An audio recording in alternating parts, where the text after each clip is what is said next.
pengetahuan seputar kesehatan bersama RSUP Jayapura.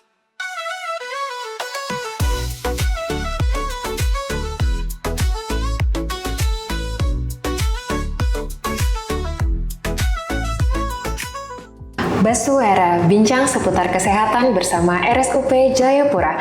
Baswara datang kembali untuk membahas kesehatan untuk masyarakat supaya masyarakat bisa lebih aware terhadap kesehatan dirinya masing-masing. Nah, saya Nurse Christy yang akan menjadi pemandu Baswara kali ini.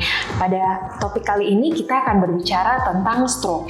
Memang paling sering kita alami, bukan dialami sih sebenarnya, lebih kita sering dengar dan sering biasanya terjadi di sekitar kita.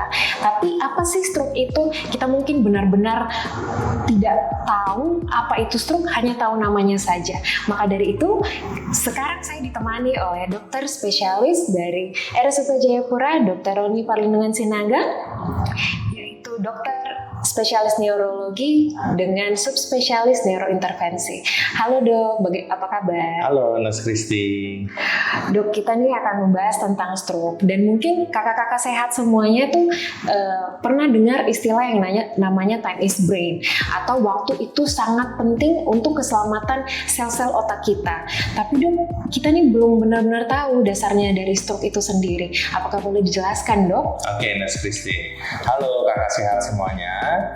Jadi stroke itu adalah suatu gangguan pembuluh darah di mana terjadi gejala neurologis baik vokal maupun global yang terjadi secara mendadak, baik organ di otak, di pembuluh darah mata, dan juga di tulang belakang. Dan stroke ini bisa terjadi hingga menyebabkan kematian. Begitu Nurse Christy. Baik dok, berarti bukan hanya di kepala saja ya dok ya, dia bisa di mana saja di pembuluh darah kita. Ya, jadi stroke itu secara definisi terbaru hanya mencantumkan 3 organ, di mana stroke itu intinya adalah gangguan pembuluh darah dan terjadi secara mendadak. Jadi bisa di otak, di pembuluh darah mata, atau di pembuluh darah tulang belakang atau kita bilangnya medula spinalis. Baik dok, yang saya dengar-dengar nih dok, ada 2 jenis stroke ya dok ya. Yang pertama itu ada penyumbatan dan ada yang namanya pecah pembuluh darah. Itu bedanya apa sih dok? Dan apakah gejala yang diberikan atau yang terlihat itu sama atau tidak dok?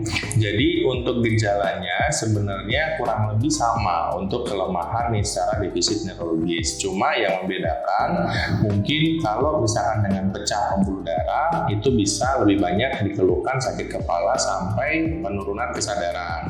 Jadi selain itu juga adanya muntah yang begitu hebat. Jadi kenapa itu bisa terjadi? Jadi volume otak kita itu atau tengkorak kita itu kan tidak bisa berkembang atau karena dibatasi oleh tulang.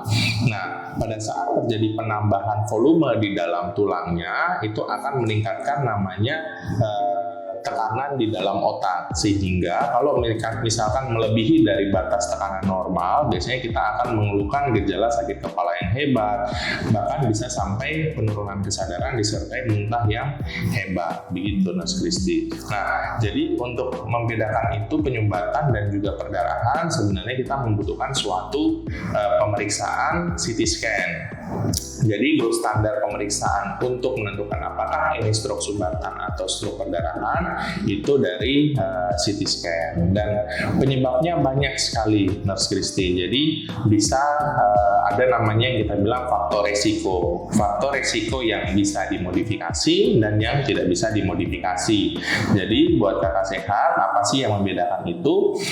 Faktor resiko yang bisa dimodifikasi itu adalah penyakit-penyakit seperti gula darah tinggi, hipertensi atau tekanan darah tinggi, merokok, obesitas, jarang bergerak, dan masih banyak lainnya, sehingga hal-hal yang bisa kita rubah gaya hidupnya itu disebut modifikasi.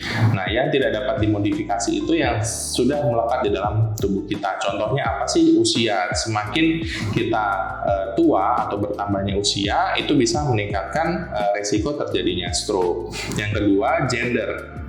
kan sudah melekat di dalam tubuh kita, baik pria maupun wanita. Secara penelitian, pria itu ternyata lebih tinggi berisiko terkena stroke dibandingkan pada perempuan. Selain itu genetik, jadi biasanya ada beberapa gangguan bentuk pembuluh darah seperti aneurisma atau AVM, itu biasanya bisa turunan, dan gangguan bentuk pembuluh darah itu paling sering menyebabkan pecah pembuluh darah. Jadi genetik itu juga mempengaruhi. Jadi kalau misalkan orang tuanya sudah punya riwayat penyakit stroke, biasanya lebih berisiko ke keturunannya. Begitu, Nurse Christy. Baik, Dok. Dok, mungkin jadi pertanyaan bagi kakak-kakak sehat semuanya, apa sih kasus yang paling menarik yang pernah dokter temui pada saat menangani pasien stroke? Mungkin ada yang usianya ternyata paling muda yang pernah dokter temui, atau kasus-kasus menarik lainnya, Dok? Jadi kasus-kasus menarik di dalam bidang vaskular atau di seputar penyakit stroke itu sangat banyak yang membuat saya tertarik ya, Mas Christy. Makanya saya mengambil dan memperdalami neurointervensi vaskular. Jadi yang paling membuat saya senang adalah di saat pasien datang, terus kita lakukan trombektomi namanya, pengambilan sumbatan, lalu pasien itu akhirnya pulang dengan tanpa gejala defisit neurologis. Tapi Mas Christy, itu ada beberapa syarat untuk kita bisa mencapai melakukan tindakan penyumbatan pada pembuluh darah itu. Jadi intinya yang tadi Mas Christy sampaikan, time is brain. Semakin cepat penanganan kasus stroke itu akan menurunkan tingkat kecacatan pada pasien. Jadi seperti yang lalu pernah saya sampaikan, setiap detik itu sangat berarti. Jadi waspada stroke, karena 1 menit saja terlambat penanganan stroke sudah merusak kurang lebih 1 juta sel saraf dan bisa menurunkan usia otak kita lebih dari 3,6 tahun per jam. Jadi bayangkan kalau semakin lama kerusakan yang terjadi, banyak sel saraf yang mengalami kerusakan dan usia otak kita akan semakin tua. Dan nantinya pada saat kita CT scan ternyata usianya masih 40 tahun. Kita lihat CT scan-nya ternyata CT scan-nya gambaran seperti usia 70-80 tahun. Begitu, Nurse Christy. Baik, Dok. Berarti penting sekali ya, Dok, ya, mengenali tanda dan gejala sebelum dibawa ke rumah sakit. Betul. Nah, tanda dan gejalanya itu seperti apa sih, Dok, supaya kakak-kakak sehat mungkin kalau misalnya ketika bertemu kasus tersebut bisa langsung segera bawa ke rumah sakit? Baik, jadi kakak-kakak sehat semuanya, baik yang di tanah Papua atau di wilayah Indonesia Timur, dimanapun berada, jadi gejala stroke bisa dikenali dengan kata segera ke RS. Jadi segera ke RS itu bukanlah jargon yang kita harus segera ke RS, tetapi itu adalah jargon singkatan di mana ada kepanjangan dari gejala stroke itu sendiri. Nah, segera ke RS, se-nya itu adalah senyum yang mendadak tidak asimetris. Jadi biasanya kalau orang awam bilang itu wajahnya merot, Nurse Christy. Jadi apabila mendadak kakak sehat semua keluarganya ada yang tiba-tiba senyumnya asimetris, itu salah satu tanda gejala stroke. Yang kedua, gerakan separuh badan yang mengalami kelemahan secara mendadak. Tiba-tiba separuh badan nggak bisa bergerak nih, atau tiba-tiba yang sisi kanan lebih berat dibandingkan sisi kiri nih. Nah, itu juga salah satu gejala dari stroke, dan itu juga harus segera ke RS. Yang erat itu bicara pelo atau tiba-tiba bicara tidak bisa bicara atau tiba-tiba susah untuk bicara atau komunikasi. Nah, itu juga salah satu gejala stroke yang harus diperhatikan oleh kakak-kakak sehat semuanya. Kesemutan pada separuh badan. Jadi tadi kan gerakan, tapi sekarang kesemutan. Tiba-tiba separuh badan mengalami kesemutan. Jadi kalau kakak sehat pegang sisi yang kanan dan sisi yang kiri kok beda, dan separuh badan kok rasanya kebas atau tebal semua, itu juga salah satu gejala dari terjadinya stroke. Rabun pada mata secara mendadak, baik salah satu mata atau kedua mata. Itu juga salah satu dari gejala stroke. Jadi apabila mendadak tiba-tiba kabur, mendadak tiba-tiba kok saya nggak bisa jadi lihat, itu gejala stroke.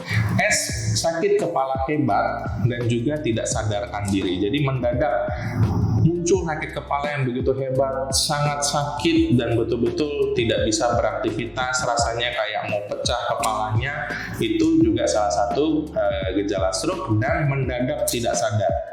Lagi makan tiba-tiba sakit kepala terus tidak sadar. Nah, itu yang paling sering kita temui, itu salah satu gejala stroke. Jadi apabila mendapatkan salah satu gejala itu, segera ke RS. Jadi jangan ditunda-tunda, jangan dianggap ini orang dong guna-guna saya ini saya bawa kurang pinter dulu. Ternyata yang pengalaman saya selama ini, pasien stroke itu sering terlambat datang karena itu harus didoakan dulu, diguna-guna dulu, baru karena tidak sembuh-sembuh akhirnya mereka datang ke rumah sakit untuk cari pengobatan. Begitu Nurse Christy. Berarti kasus-kasus yang dokter temui ini banyak yang terlambat ya dok ya? Betul. Sayang sekali berarti dok. Betul. Jadi melalui podcast ini kemarin sempat siaran di TVRI juga. Jadi itu saya selalu menggaungkan dan juga saya sudah berkecimpung di dunia stroke. Jadi saya selalu menyampaikan dan menggaungkan segera ke RS, jangan ditunda-tunda karena setiap detik itu sangat berarti. Makanya ada jargon time is brain. Oke, baik dok. Berarti kakak-kakak sehat semuanya sudah dengar tanda dan gejala yang sudah disampaikan sama dokter. Itu berarti kalau lihat atau melihat saudaranya atau keluarganya punya tanda dan gejala seperti itu, langsung bawa ke rumah sakit. Tidak perlu ditunda-tunda lagi, segera bawa ke rumah sakit. Oke dok, untuk kakak-kakak sehat nih, kalau misalnya apa sih yang bisa mereka lakukan selama mungkin perjalanan ke rumah sakit tersebut? Kan biasanya kakak-kakak sehat mungkin panik atau tidak tahu apa yang harus mereka lakukan. Bagaimana untuk tetap tenang dan bagaimana caranya mereka bisa membantu pasien tersebut untuk sampai ke rumah sakit dengan selamat tanpa ada cedera tambahan? Jadi pasien dengan yang mengalami gejala stroke, sebenarnya yang utama adalah keluarga jangan panik. Karena kalau keluarganya panik, kalau pasien masih dalam kondisi yang sadar, pasien juga bisa panik. Nah, kepanikan ini apabila kalau pasien ada tekanan darah tinggi, itu bisa membuat tekanan darahnya semakin naik. Jadi yang utama adalah keluarga harus tenang. Menenangkan pasien, jangan panik, karena kalau misalkan pasien panik, tekanan darahnya tinggi, meningkat, itu bisa memperburuk kasus atau gejala stroke-nya. Nah, jadi yang utama adalah pasien segera bawa ke rumah sakit, tetap tenang, jangan panik, sampai di rumah sakit, sampaikan semua ke petugas medis yang ada di UGD, dan sampaikan nanti akan ada suatu namanya aktivasi code stroke di tiap rumah sakit, dan itu untuk mempercepat penanganan stroke dengan cepat dan tepat. Baik dok, dok ini saya penasaran sedikit. Kalau misalnya nih terlambat dibawa ke rumah sakit, sebenarnya apa sih yang terjadi di pembuluh darah itu dok? Makanya dia harus segera tuh dilakukan tindakan. Ya, jadi Nurse Christy, ada gold standar atau waktu emas dalam penanganan stroke, di mana waktunya itu secara penelitian yang terstandar adalah kurang dari 4,5 jam. Jadi sebenarnya kurang dari 4,5 jam itu kita masih bisa memberikan obat penghancur penyumbatan pada pembuluh darah atau namanya RTPA dengan obat namanya alteplase, dan yang kedua kita bisa lakukan mechanical thrombectomy. Mechanical thrombectomy itu adalah suatu tindakan intervensi vaskular yang tidak buka atau tidak operasi dan dia minimal invasif, itu untuk mengambil sumbatan pada pembuluh darah yang mengalami tersumbat yang kita lihat secara imaging atau secara pemeriksaan radiologi.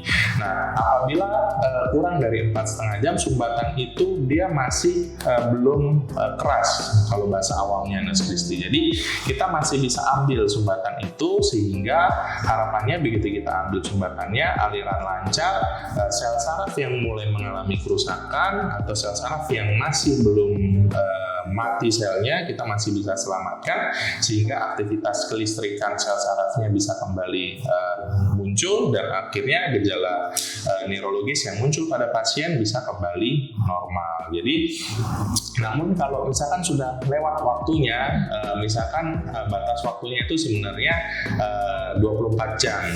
Jadi bila lebih dari 24 jam sumbatan itu sudah mengeras Nurse Christy. Jadi kalau kita paksa ambil atau kita paksa ambil sumbatan sumbatannya, yang ada kita akan membuat pembuluh darahnya robek karena dia sudah menempel dan melekat pada dinding pembuluh darah. Jadi kalau misalkan kita paksa ambil, yang ada kita membuat robekan pada pembuluh darahnya, yang ada jadi perdarahan pada pembuluh darah otak, dan itu bisa memperparah kondisi pasien. Jadi kalau misalkan lewat dari itu dan tidak ditangani, yang kita takutkan adalah tingkat kecacatan pada pasien. Jadi yang mengalami kesusahan itu bukan hanya pasien narkisistik, tapi keluarga, karena harus mengurusin, apalagi kalau misalkan kelemahan atau defisit neurologisnya atau kecacatannya membuat pasien tidak bisa bekerja dan terbaring. Jadi itu akan menjadi beban di keluarga, dan keluarga akhirnya yang misalkan biasanya bekerja harus mengurangi waktu bekerjanya, dan juga akhirnya akan mempengaruhi ke pendapatan dari keluarga itu sendiri, Mas Kristi, begitu. Berarti stroke ini bukan hanya berdampak pada dirinya sendiri, tapi untuk semua keluarga ya dok ya. Maka dari itu kita kembali lagi, harus segera bawa ke rumah sakit, tidak boleh ditunda-tunda ya dok. Betul. Terus penanganannya juga berarti butuh kecepatan dan fasilitas yang tepat ya dok. Ya. Tadi seperti yang dokter sampaikan bahwa kalau misalnya ada penyumbatan berarti harus minum obat yang bisa meluruhkan sumbatan tersebut. Dan ada tadi yang namanya tindakan tromboektomi ya dok ya. Ya. Nah di RSUP Jayapura sendiri nih dok, apakah sudah bisa melakukan tindakan tersebut, dan bagaimana nanti ke depannya penata laksanaan stroke di RSUP sendiri dok? Baik Mas Kristi, jadi buat kakak sehat semuanya, RSUP Jayapura ini hadir di tanah Papua memiliki beberapa layanan unggulan. Salah satunya layanan unggulan dari RSUP Jayapura itu adalah tata laksana stroke atau penanganan stroke. Jadi layanan unggulan stroke ini sudah dilengkapi dengan beberapa fasilitas yang ada di RSUP Jayapura. Kita memiliki namanya tim coach stroke, Mas Kristi. Jadi apabila kakak sehat datang ke rumah sakit dan ternyata dilihat secara kualifikasinya ini masuk ke dalam coach stroke. Coach stroke itu adalah suatu aktivasi sistem pelayanan untuk penanganan stroke dengan cepat dan tepat. Jadi kita ada timnya dari dokter umum, perawat, dokter spesialis saraf, dokter spesialis radiologi, perawat di cath lab, bagian laboratorium, administrasi, sampai ke petugas satpam pun masuk ke dalam tim coach stroke. Jadi apabila kakak sehat datang ke rumah sakit, segera ke RS dengan kurang dari 4,5 jam, pasti tim coach stroke itu akan teraktivasi. Nah apabila teraktivasi, semuanya akan mengikuti fasilitas untuk penanganan stroke, akan semuanya siap dan ready. Misalkan pada pasien dengan coach stroke, CT scan akan didahulukan pada pasien yang mengalami stroke. Jadi apabila ada antrian, dia akan mendapatkan fast track atau jalur cepat untuk melakukan pemeriksaan imaging.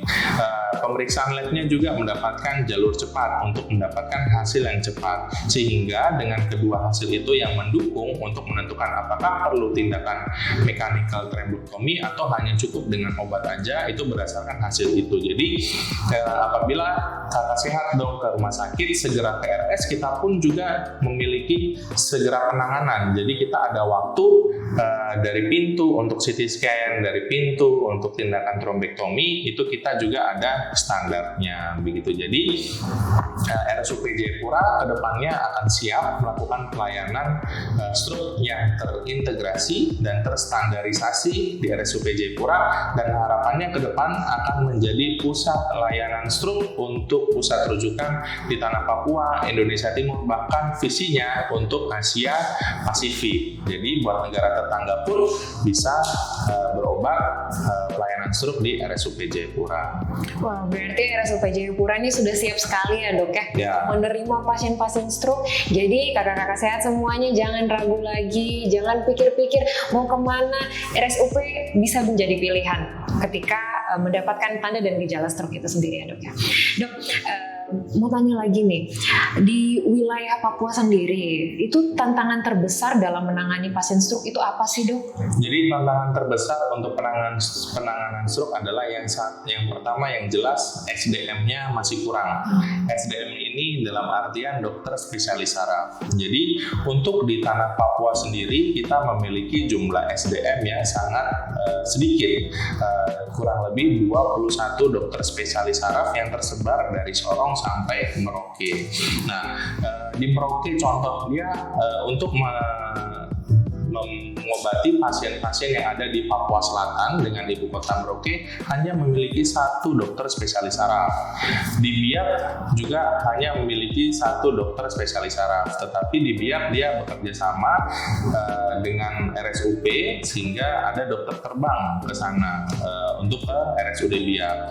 Terus kabupaten tetangga kita, Kabupaten Kerom, itu belum memiliki sama sekali dokter spesialis saraf. Jadi warga Kerom masih jauh-jauh datang ke Jayapura untuk mencari pengobatan dan fasilitas layanan dokter spesialis saraf. Yang kedua adalah modalitas atau fasilitas pendukung. Jadi beberapa di rumah sakit masih banyak yang belum memiliki alat CT scan, masih belum memiliki fasilitas pendukung radiologi yang canggih untuk menentukan yang tadi saya bilang apakah ini stroke penyumbatan atau stroke perdarahan. Jadi beberapa pasien akhirnya harus dirujuk atau melakukan pemeriksaan CT scan di luar rumah sakit tersebut yang mencari ke rumah sakit yang ada modalitas CT scan-nya. Jadi dan juga belum banyak yang memiliki tim coach stroke. Nah, apabila RSUP Jayapura semuanya sudah siap, RSUP Jayapura akan menjadi satu-satunya rumah sakit yang memiliki tim coach stroke yang terstandarisasi dan terintegrasi di seluruh tanah Papua. Bagus sekali ya dok ya, ternyata visi dan misinya RSUP Jayapura pelan-pelan mau dibuktikan ya dok ya. Betul. Menjadi pusat rujukan, yaitu mulai dari kanker, terus ada stroke, ada jantung, dan ada urologi ya dok ya. Dan selain itu Nas Kristi, selain menjadi pusat layanan stroke, kita juga membantu pengembangan layanan stroke di rumah sakit sekitar kita. Jadi nanti ke depannya apabila layanan stroke di RSUP Jayapura sudah berjalan dengan baik, ke depannya kita akan membantu rumah sakit lain itu untuk berkembang pelayanan stroke-nya. Jadi nanti ke depannya kita bisa membuka fasilitas pendidikan untuk peningkatan kompetensi buat perawat-perawat, dokter umum yang ada di sekitarnya. Jadi harapannya rumah sakit RSUP Jayapura ini menjadi rumah sakit pengampuan stroke juga di wilayah Indonesia Timur. Jadi RSUP Jayapura ini tidak akan berkembang sendiri, tapi dia mengajak rumah sakit lain untuk berkembang bersama-sama. Tujuannya untuk memperbaiki kesehatan di tanah Papua. Begitu Nas Kristi. Baik sekali. Jadi kakak-kakak sehat semuanya, kita sudah dengar penjelasan yang sangat baik sekali dari dokter, sangat penting. Kalau boleh itu dicatat semuanya supaya nanti suatu saat ketika bertemu bisa dilaksanakan dengan baik. Selain time is brain, kita harus segera ke rumah sakit jika melihat tanda dan gejala tersebut. Saya ingatkan kembali bahwa RSUP punya coach stroke ya dok ya. Tim yang siap untuk menerima kakak-kakak sehat kalau misalnya tiba-tiba punya tanda dan gejala stroke. Jadi dari RSUP Jayapura sendiri kita siap menerima pasien-pasien dan siap juga melakukan penata laksanaan untuk menyembuhkan pasiennya dok ya. Betul, dengan cepat dan tepat. Terima kasih dok atas waktunya, atas penjelasannya yang sangat baik sekali buat kita semua yang ada di sini. Dokter mungkin ada pesan singkat nih untuk kakak-kakak sehat. Apa sih selain yang mereka bisa lakukan, itu apa yang harus mereka perbuat nih untuk mencegah terjadinya stroke? Baik, Nas Kristi, terima kasih. Jadi kakak-kakak sehat semuanya, ingat stroke itu bisa dicegah dan diobati apabila penanganannya cepat dan tepat. Untuk pencegahannya apabila kakak sehat belum terkena stroke atau jangan sampai terkena stroke, lakukanlah cerdik. Jadi C-nya itu pasien-pasien harus cukup melakukan rutinitas olahraga. Jadi yang direkomendasikan 15 menit sampai 30 menit per hari, 1 minggu minimal 3 kali, itu sudah cukup yang direkomendasikan untuk melakukan aktivitas fisik, baik hanya jalan, lari pelan, itu cukup untuk melakukan aktivitasnya. Terus yang kedua, hindari asap rokok. Jadi pasien-pasien atau kakak sehat yang masih merokok, misalkan 1 hari 1 bungkus, habis itu pasien-pasien yang lebih dari 2 bungkus, lebih baik dikurangi untuk jangan sampai terjadi peningkatan faktor risiko terjadinya stroke. Berikut berikutnya yang ketiga, makanan-makanan yang bukan fast food. Jadi perbanyak makanan-makanan seperti sayur, buah. Yang direkomendasikan adalah makanan sayur dan buah itu 5 mangkok per hari. Jadi bisa 3 mangkok sayur, 2 mangkok buah, atau di mix 5 mangkok dalam satu hari baik sayur maupun buah. Nah, selain itu juga pasien-pasien harus rutin cek kesehatannya. Jadi apabila kakak sehat semua memiliki riwayat penyakit gula darah tinggi, hipertensi, penyakit-penyakit metabolik lainnya, itu tolong kontrol rutin ke puskesmas atau vaskes terdekat atau ke rumah sakit untuk mengontrol gula darah, kolesterol, hipertensi, dan lain sebagai penyakit metabolik lainnya. Yang berikutnya cukup beristirahat. Jadi yang direkomendasikan untuk cukup beristirahat kurang lebih 6-8 jam per hari. Jadi buat kakak sehat, apabila masih kurang tidurnya, tolong diatur lagi jadwalnya untuk cukup tidur minimal 6 jam sampai 8 jam per hari. Dan yang terakhir adalah kelola stres. Jadi apabila biasanya kenapa laki-laki lebih banyak, karena lebih banyak yang melakukan pekerjaan sebagai tulang punggung keluarga. Jadi kelola stres paling sering, misalkan liburan dengan keluarga, atau misalkan dengan olahraga, atau misalkan dengan melakukan hobi yang disenangi, misalkan bertanam, berkebun, atau misalkan mancing, atau misalkan melakukan kegiatan-kegiatan yang digemari lah untuk merilis tingkat stres mereka. Nah, apabila pasien atau kakak sehat yang sudah terkena stroke, untuk menjaga jangan sampai terkena stroke, karena stroke itu bisa berulang, Mas Kristi. Itu dengan cara berobat rutin untuk penanganan stroke-nya. Dan yang kedua, dengan tindakan intervensi vaskular kita bisa mendeteksi apakah pembuluh darah masih bisa ada yang beresiko mengalami stroke atau tidak.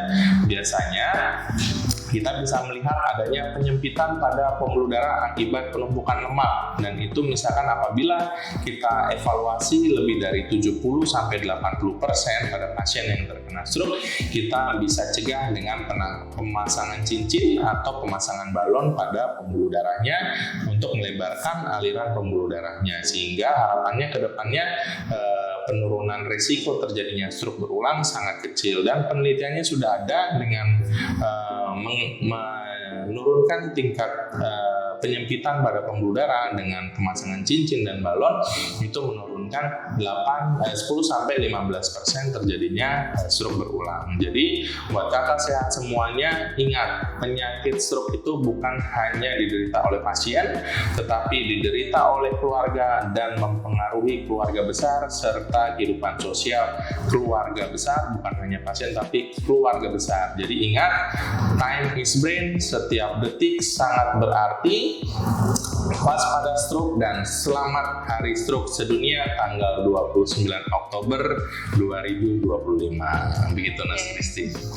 Baik, untuk kakak pendengar semuanya, seperti yang tadi dokter sudah sebutkan, katanya cerdik ya dok ya. Berarti kita tetap harus jaga kesehatan, dan tips dan trik yang sudah diberikan sama dokter harus dipraktekkan supaya dapat mencegah stroke itu.